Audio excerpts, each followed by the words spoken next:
as you say, there's the hunger you need. That's the motivation you need. You know, if everybody's up against you, you know, for being, you know, the son of a billionaire, it's like surely that's enough. Yeah. You know, but hey, we all have different things that motivate us. You know, so. He's a human being at the end of the day, and it's like we're just jealous that we're not one of him. We're not him. Yeah. You know what I mean? That's the truth of the matter. Look, I'm not being funny. Like if any of us were in that position, like we had a parent who's billionaire. Do you want to be a racing driver? Yes, I do. Please, Dad. Thank you. Yeah. That'd be calm. But we would actually want to go ahead and win the championship. Oh yeah. I'm sure he wants to. I know I'm being nasty. But I think there's a winner's mentality that certain athletes, you know, like someone like I think a Max Verstappen, Lewis clearly has it. A Lewis has it. Even you look at other sports like a Tiger Woods, a Kobe Bryant. Like there's certain people who like there's just some absolute dedication. Yeah. That like you can't train. I don't think. No. They're like obsessive. Yeah. Yeah. It's freakish, isn't it? It's what they do outside of the main event. Fernando Alonso, like when he's like in off season, he's at his karting track back in like Oviedo. Yeah. And he's got his own karting track, so he just races around that when he's not racing. Max is always on the sim. Yeah. Like Lewis's approach has always been like Nico's talked about it so many times. Yeah. So it's like I think that's the stuff that when I say about Lance Stroll not being motivated, relative to us, I think he's probably very motivated. Yeah. But relative to what it takes to be a top tier athlete on merit, Yeah. that's a different ball game, and that's what Fernando has. Yeah. You know, I mean, that's why it's still going at 42. It feels like Formula One, however, it leaves a lot of room for in the elite corridor. Like it still seems to be like when I look at a Bottas, when we looked at Kimi Raikkonen before, when we look at certain drivers that we know, there's more in you than what you're giving us. I feel like in this sport, there's way too much of that. There's too many drivers. I mean, 2, 3, 4 drivers is too many for people to be like that. Where I feel like, okay, we can say the car is not good, and that's fine. But we never see, like we always saw Fernando squeeze everything out of a car, every terrible car he was in. Yeah. Do you know what I mean? We've seen like what maybe even Lando's done in that McLaren before. And other drivers, you know, George Russell, even when he was in the Williams, you know, we saw. They tried to do everything. Whereas when I look at some of them, I'm like, you're not giving it full beans. You're not. Yeah, exactly. It's like that. the car don't work, so man, it is what it is. We'll just plod around in P15. That's what bugs me a little bit more so. Because imagine we had a full pelt of these drivers, of all of them. I mean, absolute peak. They couldn't do any less. I mean, the championship would be absolutely crazy. Absolutely crazy. Changing positions left, right, and centre every race. We wouldn't be able to predict. That's what I was saying. Like, you know, we'll talk about various drivers. I know obviously when De Vries got dropped, a lot of people understandably were like, oh, it's very harsh. And I get that. He's fulfilling a seat that another driver could have. And you could argue, all right, maybe, you know, obviously the way they move things around, Lawson clearly deserves a seat in F1. Yeah. But again, deserves is there's a lot of drivers who deserve a seat in F1. I mean, default, Charles Leclerc deserved to win the race. And that didn't quite happen, did it?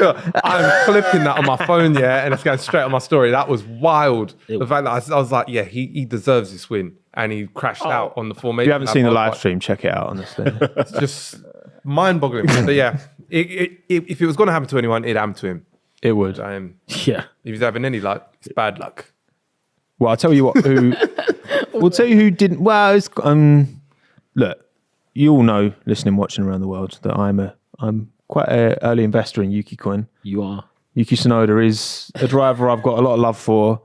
And, you know, the ones you love the most, you know, Minton can be annoying. You know, sometimes, you know, he'll like poo in the bedroom. Yeah. And I love him. So I'll pick it up, but I'll still be annoyed at him. And I'll still be like, no, badminton, right? So when Yuki, I mean, look, he got P9 in the end, another 2 points.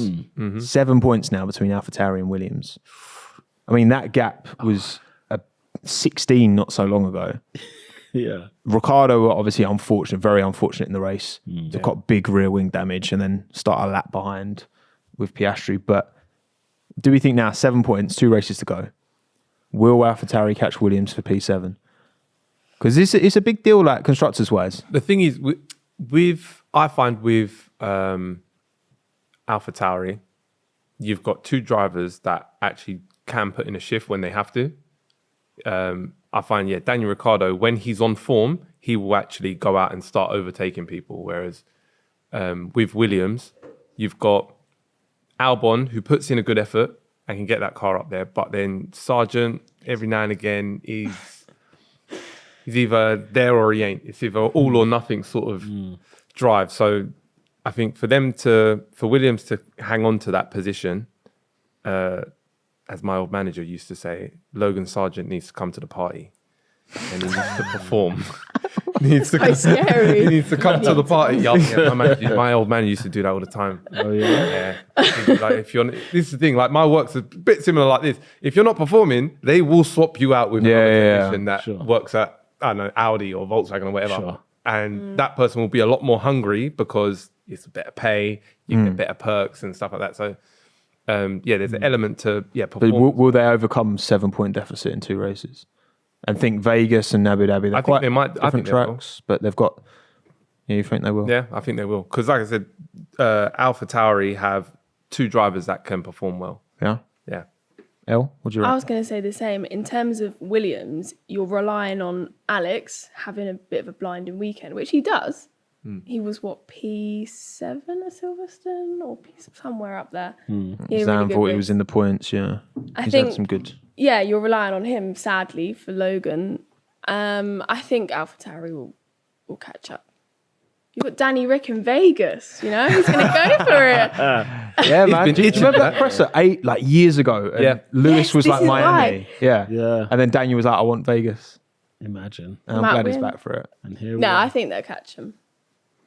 I don't think so, you know. I'll be the one to say it. I think Williams will just about do it because I don't know whether this is just because the last 2 races we've had, whether AlphaTauri are for real. I don't know. And even then, both of the race weekends like Mexico and Brazil, they've not been like clean. They've not been straightforward, if that makes sense. All the pieces are there. They should overtake Williams. They should. But I don't think they will because it just the gods at Formula One won't let it happen. And I think it all needs to line up. And Albon, the only problem is, Sargent is a massive handicap against the AlphaTauri. But I think Albon, with that on the line, we're going to see a hungry Albon for the last 2 races. One that we've seen him hungry before, but as in just, I think that with that on the line, that's going to be his championship. He's going to try and fight for, and he's going to deliver for Williams. I think Williams will keep it. Yeah, I mean, I think it's Vegas, isn't it? It's they know that should suit their car because they're a weapon in a straight line.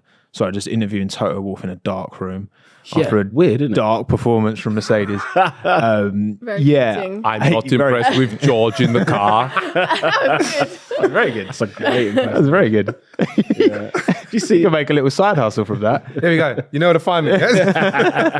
Do little cameos. It's audio only. Funny It's like, oh. video. Someone's already done that, haven't they? There's one geezer that does it on TikTok, isn't it? Oh, Really? yeah. Oh, there's that comedian bloke who, Connor Moore. Yes, yeah. He's way quite. better. Have you heard his actual He's great. accent? Like how he actually talks? Yeah. Blew my mind. It blew my mind. I didn't realize that was his accent. Look at that. 400 points. Jeez. Red Bull to Mercedes. Red Bull. That is That insanity. is mind-blowing. Honestly. That's more So points Verstappen than could have Mercedes. won, he could have won it on his own, to be fair. Oh yeah, well yeah, yeah, he would. I think I don't know, man. It just takes one weird performance. The AlphaTauri, according to kind of people in the paddock, like that seems to be the quickest car of the bottom 4. I think we've seen that quite clearly in these last 2 races where, Williams need a certain type of track. I think their operating window is very narrow and Alex has cashed in early doors. I think Logan's closer to Alex now than he's been all season, but it's just that, they both qualified on the back row. So if even Alex can't cook, Logan obviously with Piastri going off, that kind of ruined his lap a bit. But I would say, if I had to put money on it today, I would say AlphaTauri get P7.